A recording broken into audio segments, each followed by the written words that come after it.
Ya, Assalamualaikum warahmatullahi wabarakatuh. Jadi Waalaikumsalam. di sini kami akan menjelaskan tentang arsitektur transformer dalam deep learning. Saya Jeddah Farizi dan teman saya. Dia Fabiana Fikerusya. Di sini ada konsep dasar, komponen dan aplikasi. Oke, jadi di sini ada bagian latar belakang, yaitu adalah perkembangan deep learning meningkatkan kemampuan penelitian data yang dimana data berurutan seperti teks, suara, dan dari waktu, yang dimana model RNN ini dan LSTM dan guru mampu mempelajari dependensi temporal namun terbatas dalam efisiensi komputasi dan penangkapan dependensi jangka panjang, yang dimana transformer hadir sebagai solusi dengan mekanisme attention tanpa struktur rekursif, memungkinkan pemrosesan paralel dan pemodelan hubungan global yang lebih efektif serta menjadi dasar model modern seperti BERT, GPT, dan T5. Selanjutnya, di sini ada tujuan penulisannya, yaitu adalah meliputi 1. Memahami konsep dasar dan prinsip kerja transformer. 2. Menguraikan komponen utama, encoder, decoder, dan attention. Yang ketiga, menjelaskan tentang mekanisme pendukung, posisional, encoding, dan FMN. Yang keempat, menjelaskan proses pelatihan dan aplikasinya di dunia nyata. Yang kelima, memberikan contoh intuitif pemahaman model. Next.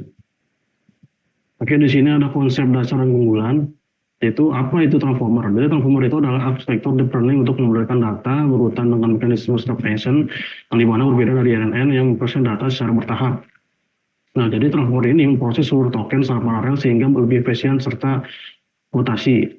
Jadi integer ini adalah self-tension yang membentuk representasi kontekstual setiap token melalui komponen query, key, dan value, di mana untuk menangkap beragam hubungan antara token menggunakan multi-head attention, sementara informasi urutan sequence diperolehkan melalui positional encoding.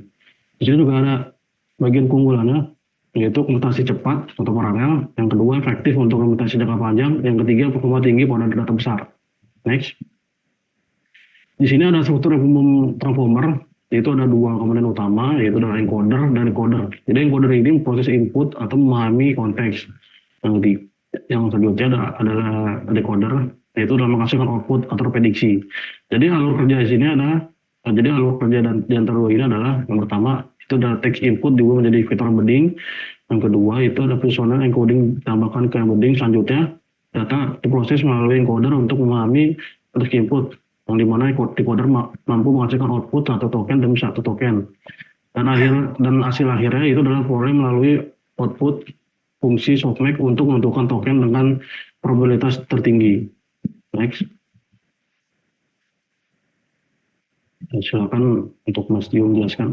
Oke, di sini untuk mengali komponen encoder. Pertama, encoder itu berfungsi ya untuk memahami sequence input yang menghasilkan representasi vektor yang kaya akan informasi konteks. Nah, di sini ada beberapa ya dari encoder. Pertama ada multi-head sub-intention yang memungkinkan setiap token memperhatikan token lain dalam satu kalimat yang memahami konteks yang berhubungan. Misalnya seperti kata banjir akan lebih fokus pada hujan deras karena berhubungan sebab akibat tersebut gitu. Nah, untuk feed forward neural network yaitu VPN yaitu adalah setelah proses attention, setiap token diproses secara terpisah untuk memperkaya representasi melalui transformasi nonlinear. Nah, ketiga ada residual connection dan layer normalization adalah membantu menjaga stabilitas pelatihan, mencegah kehilangan informasi serta mempercepat konvergensi model.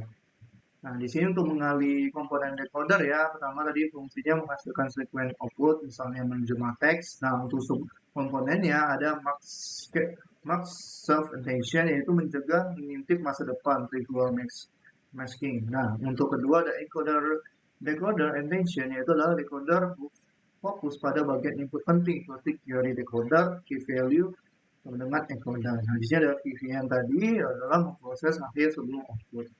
Nah, untuk mekanisme pendukung yaitu tadi attention dan positionnya tadi. Pertama, attention mekanis. Yang pertama adalah memberi bobot berbeda pada setiap kata. Yang kedua, fokus pada kata relevan. Misalnya fokus hujan saat memproses banjir. Nah, untuk potential encoding penting karena memproses paralel urutan, menyuntikkan informasi posisi, sign constant pattern, dan ketiga membedakan A memukul B versus B memukul A. Seperti itu. Nah, di sini juga ada proses pelatihannya juga ya, training itu adalah ada 4 hingga siklus pelatihan. Pertama adalah input untuk masuk data per model, kedua ada predict model menebak output, dan ketiga ada loss, hitung selisih prediksi versus model asli, dan keempat ada optimize, update robot, back propagation. Nah, contohnya itu ada 3 ya. Pertama, untuk inputnya saya pergi ke sekolah untuk, nah targetnya adalah belajar, model belajar memperkecil kesalahan tersebut. Nah, untuk aplikasi Transformer yaitu banyak ya. Untuk Transformer itu adalah fondasi modern, yaitu untuk NLP, ada Google Translate, chatbot, sama text summarization. Dan kedua ada analisis sentimen, deteksi emosi dalam pembahasan, dan ketiga adalah question answering, sistem tanya jawab otomatis. Keempat adalah computer vision, vision transform VIT untuk klasifikasi gambar dan speech, pengenalan suara, speech to text. Nah, di sini sudah sampai kesimpulan ya. Yang pertama itu adalah revolution architecture. Informasi menghadirkan RAN dan LSTM dalam proses data sequential. Keberhasilannya didorong oleh mekanisme attention serta kemampuan pemrosesan paralel yang sangat efisien. Nah, untuk dampaknya sangat besar ya, karena transform mampu mengatasi masalah dependensi jangka panjang, mempercepat proses pelatihan secara signifikan dan memberikan performa yang unggul pada berbagai tugas. Saat ini Transformer menjadi fondasi utama pengembangan teknologi AI modern seperti itu. Nah, di sini saya sudah bikin juga untuk laporannya ya.